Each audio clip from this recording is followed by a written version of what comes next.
Throughout the ages, man's epic tales have told of the oceans that he sails, and how with the elements he came to grips when venturing out to the sea in ships, aboard modern liners with mighty draft, and on the flimsy hull of the smallest craft. Too often he has come to strife when challenging the book of life. These stories are depicted of things diverse, and some, when written, were put to verse, like the mariner's plight when he came across the flight of a wandering albatross, or the ships that succumbed and were left forlorn when they foundered on passage around Cape Horn. And the reason no man has lived to tell what befell them in Bermuda's ring of hell. Literature accounts for many a tale, and one man's fight with a great white whale. Yet this story comes from a world apart, long before the time of any chart.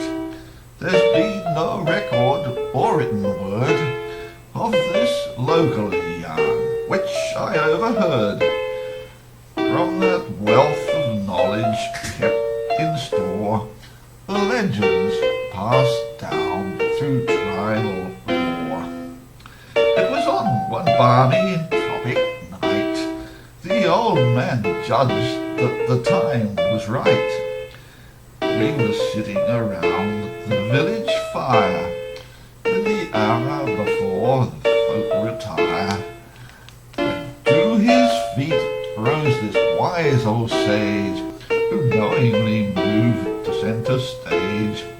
And for those of us who had not heard before, we listened to his every word in awe. You see, his people had a great rapport with their world outside of the ocean shore, and it seemed that even for the smallest child on the water good fortune always smiled. So for me the story put to rest that question why, when put to test, despite the fickleness of the sea, they could sail their craft with impunity.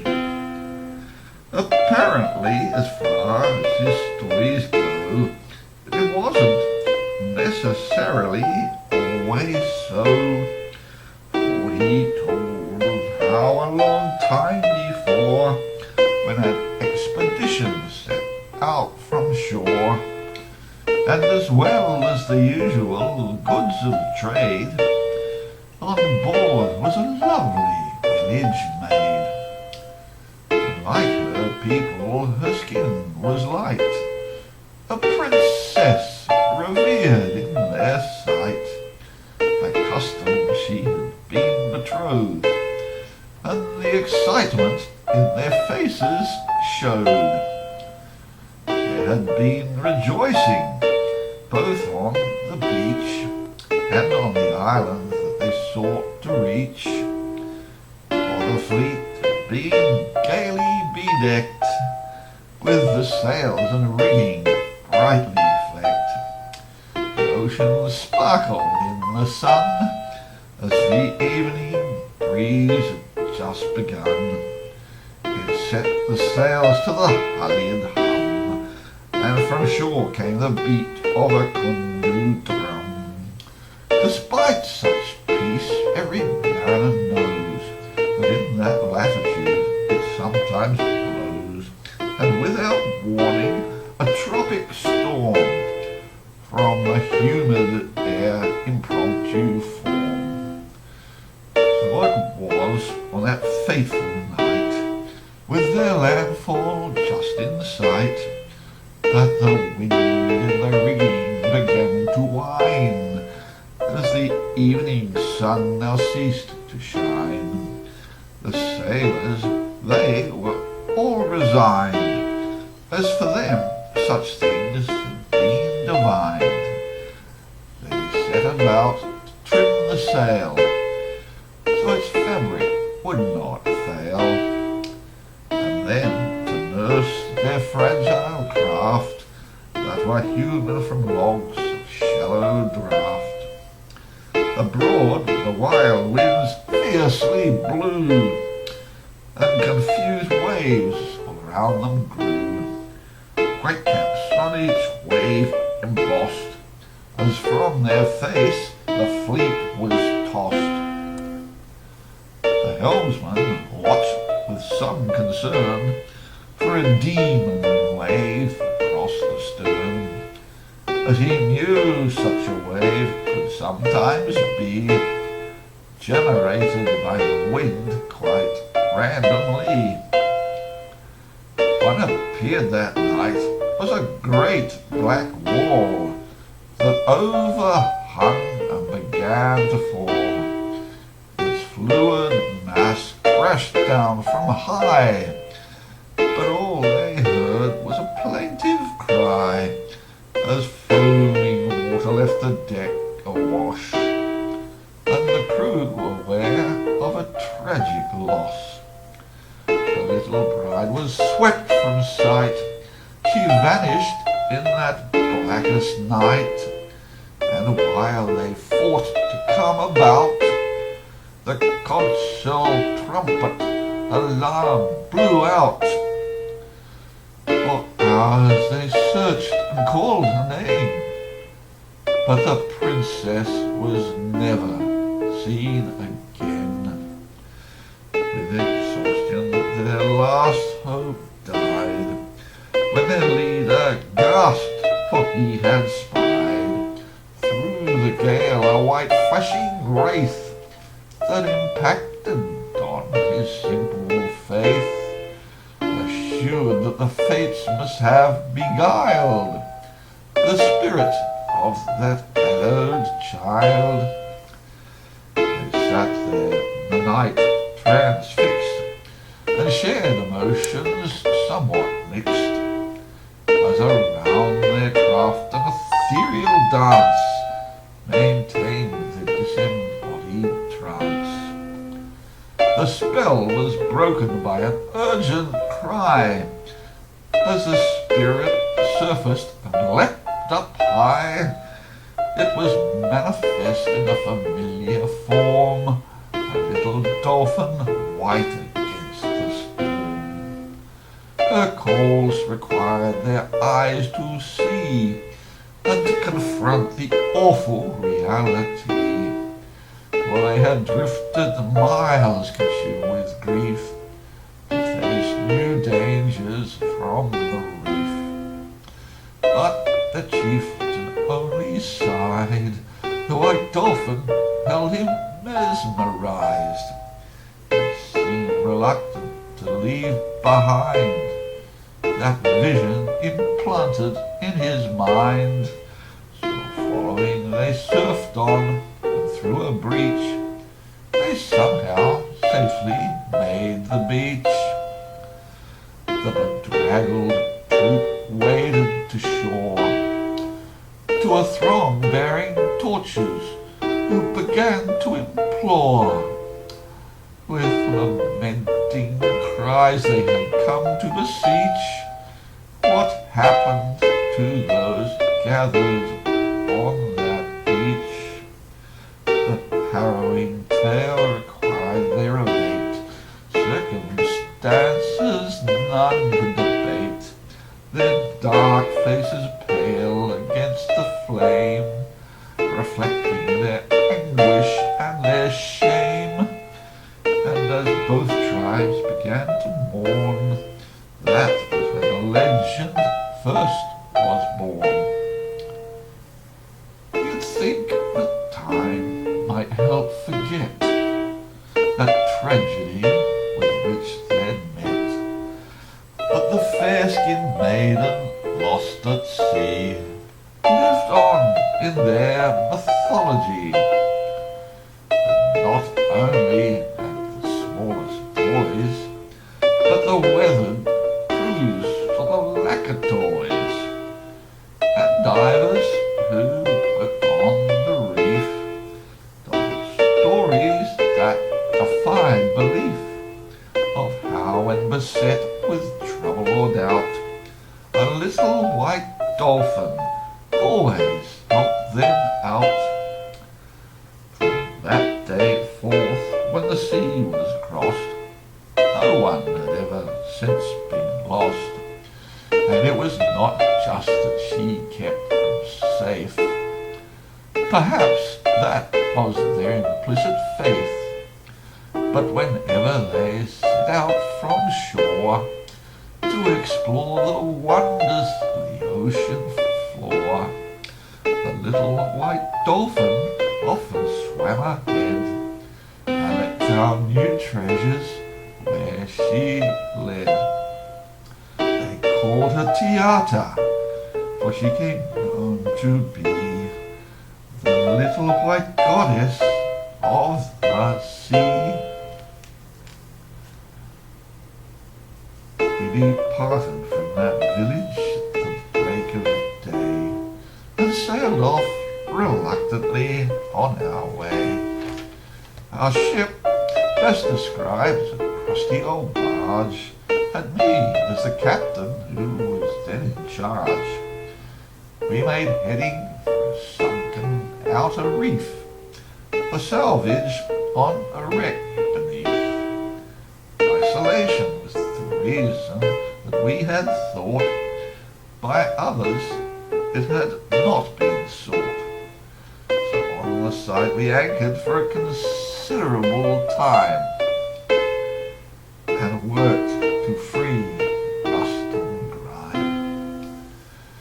We ignored the rules to some extent, for to complete this job was our one intent. But the general forecast had foretold the fair weather would not hold. Confident that no storm was near, for the last few dives we held no fear. Besides, the trinkets that we hoped to find would compensate for peace of mind. But once we surfaced, to our dismay, foul weather signs were not far away. Across the horizon was a blackened smear, clear message that the storm was near. The crew made ready to depart, to gain at least a small head start. But from the engine no comforting hum, spewed a cloud of smoke and staccato drum.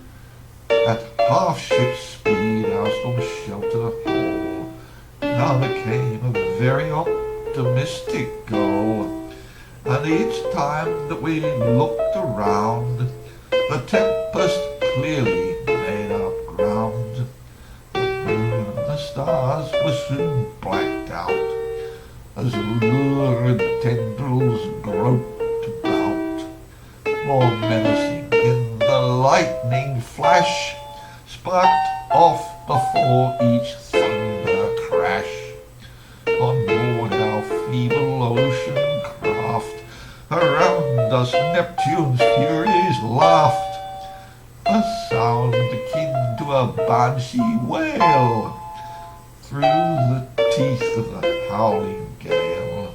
From the cresting waves the spume was stripped, in the cauldron that the storm had whipped, and with the rain it went scudding past the wheelhouse lights and the forward mast. The stricken engines laboring beat, with nature's power could not compete, and from the hands of such brute force we slowly faltered from our course.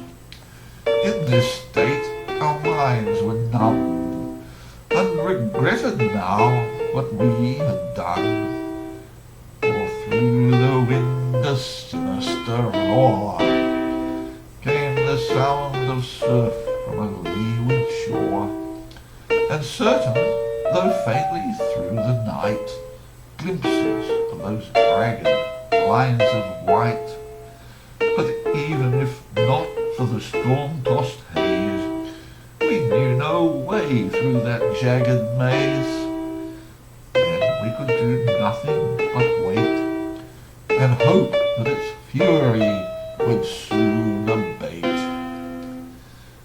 Our watchman on the forepeak perched, and vainly for a break he searched, when not far off on the starboard bow, was it a little dolphin cow? She appeared as a vision, ghostly white, that filtered through the spectral light, and to his jaded senses perhaps it seemed reflected light, and only dreamed. Into the night the watchman peered, with shaded lids till his eyesight cleared. Then from the bow there came a shout, as he saw the little dolphin come about, when, as if only to confirm, the white dolphin made a sudden turn, and calling shrilly all the time, she carried on an urgent mime. Her frantic antics caught my ear, and fascination overcame the fear. Memories of the legend came flooding in, and cleared my head of the tempest din. For now was the time to test the truth, as the little white dolphin was here as proof. In that instant I swung the helm, and consigned our course to the nether realm. The crew, as one, all turned aghast, for they thought this moment would be their last. They had good reason for their concern, as the waves compressed to lift the stern, and fling us forward through the seething foam, in that lonely place so far from home. Through the first surge a maelstrom burst, where the white water was at its worst, but the little dolphin still held sway, and it seemed as if she knew a way. Up on deck the crew all toiled, as around the ship broken water boiled.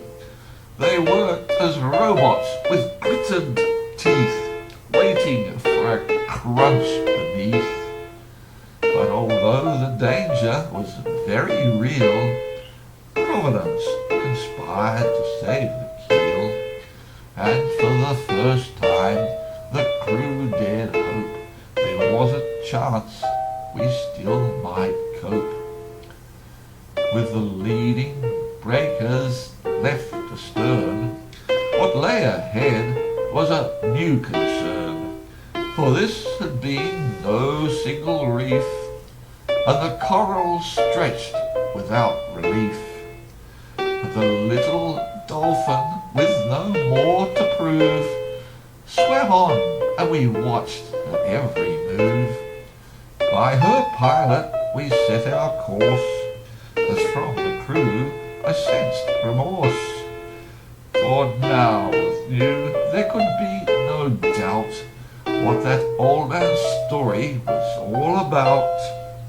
As we followed her meandering lead, with each obstacle we watched the surf recede, until we made the protected cove, and found the shelter for which we strove. Here the chain was let to run, as we thought by now the race was won. While the storm raged futile overhead, we gratefully retired to bed. When we woke to the light of day, our ship was secure in a secluded bay. The storm clouds all by now had cleared, and sunshine through the trees appeared. For those hardened men, not used to prayer, what happened next, beyond compare. Our little white goddess had chose to stay. She was with some dolphin there at play. It was not just one that shed a tear, and quietly paid her homage here. For several days we made repair, languishing in the sun-drenched air, and availing of our diving gear, we explored the reef that rambled near. Though not prepared for what we saw, as we thought we'd seen it all before. For our little saviour, she was there. Her actions showed she wished to share the wonders of that coral reef and the marvels of her world beneath. With fresh anticipation we swam in lines, following her white mystic signs. Throughout those days I learned to respect, and on my life I could reflect how this witness had been a far greater reward than all the artifacts that we had on board. Finally, and with some regret, we left that place that heaven met. Yet in my memory for the longest while lived the vision of that dolphin smile. For years my life routine passed by, but my heart returned to that distant sky. Already a fantasy was taking shape to share what we'd found on that magic cape. I would not admit to an impossible dream, and so day and night I continued to scheme. From a telephone call right out of the blue, a project started and the dream slowly grew.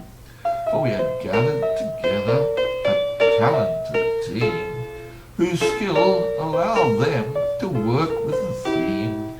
So important it was that we tried to imbue the spirit of Tiata to come shining through. An elegant vessel from these hands was born, and we christened her there on a bright sunny morn. On this namesake Tiata we first hand implored a dedication and the blessing straight from the Lord. This ship and her company we consecrate to thee, and to you, little goddess of the sea. When first we sailed out into the bay, the escort formed and led the way. Those dolphins swam across the bow and looked up at the painted little cow. For our figurehead just had to be a little white dolphin quite naturally, and they somehow seemed to comprehend the message that we hoped to send. For their bodies gracefully aligned, and their pectoral flippers intertwined. Surely destiny can't be reversed, so well this greeting was rehearsed, that we felt our spirits with the seabird soar, as we steamed on to that distant shore. In harmony with her new world, Tiata flew, and every mile expectations grew, until the shores of the China Straits beckoned us with open gates. So at last we reached first hand the heart of this tropic wonderland, and of God's creatures both great and small. Each time we thought we'd seen them all, a little white dolphin would come and see, to teach us some humility. For where else could you swim and play in the rhythm with the giant manta ray, or drift on a kaleidoscope of some abyss beyond Aladdin's wildest wish? Some folk might see fit to regale the story as some fairy tale, but unlike others that you read, from this the fantasy can be freed. For the legacy of Tiata has us endowed, and with her riches we are showered. For want or envy, please don't begrudge. Instead, you're welcome to be the judge. To share life's treasures, come sail with me, and the little goddess of the sea